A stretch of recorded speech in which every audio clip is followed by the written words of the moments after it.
Ein uraltes Schloss am Meeresstrand, ein herrlicher Park im baumlosen Land. Durch Dämme geschützt vor der stürmenden Flut, manch geräumiger Hof, manch reiches Gut. Diese Zeilen gehören zu dem Gedicht Lützburg und stammen aus der Feder von Theodor Fontane. 1882 widmete er es dem Park des Lütetsburger Schlosses. Viel Gottessegen, wie seltenste Arten der Bäume gedeihen trotz des Nordwinds im Garten. Wie die Rosen ums Schloss blühen wunderbar, so blüht im Haus die Töchterschar. Zu der Zeit war der Dichter schon mehrmals nach Ostfriesland gereist. Das erste Mal kam er im Juni 1880, sagt Tito Graf zu Inn und Kniphausen, Eigentümer des Schlosses Lütetsburg. Er hat ja eine sehr gute Beziehung zu einem meiner Vorfahren, zu Edzard Fürst zu Innhausen und Kniphausen. Besuchte die auch in den Sommermonaten oft, nicht nur hier in Lütetsburg, sondern auch in der damaligen Villa Kniphausen auf Norderney. Weilte er ja, um dort eben Recherchen im Hausbuch anzustellen.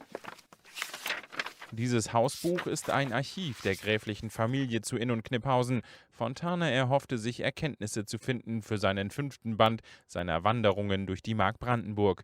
Dieses Reisebuch berichtet über 5 der dortigen Schlösser. Und zwischen Schloss Hopenrade und Lütetsburg gab es konkrete familiäre Bande, sagt Autor und Fontane-Kenner Lübbert Haneborger. Und er ist auch von der gräflichen Familie als Bürgerlicher hier sehr wohlwollend aufgenommen worden und hat mehrere Tage in diesem Hausarchiv verbracht und recherchiert und war sehr beglückt, einmal über diese familiären Kontakte und auch über all das, was er fand, denn das ist heute Literaturgeschichte, kann man sagen, weil das dann Wort für Wort eingegangen ist in Band 5 der Wanderung durch die Mark Brandenburg. Dieser 5. Band heißt 5 Schlösser und dort heißt es: Unsere Krautentochter war nun also Baronin Kniphausen.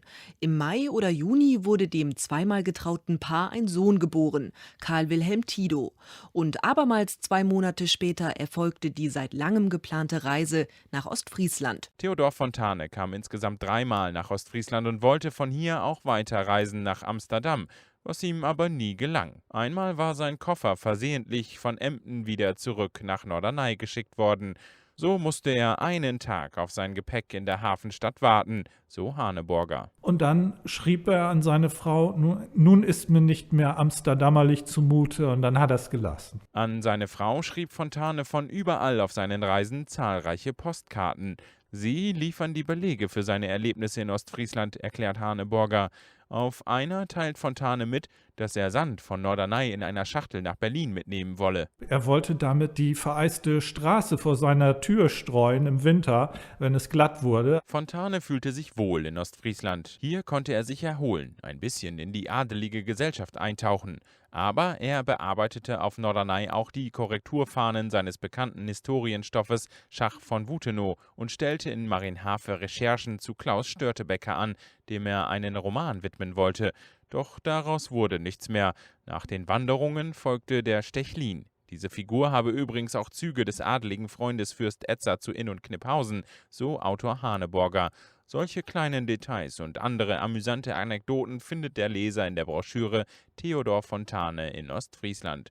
Historische und aktuelle Bilder der Schauplätze in Ostfriesland versetzen ihn in die Zeit Fontanes und schaffen außerdem den Bezug zur Gegenwart. Und das macht das kleine Büchlein besonders lesenswert.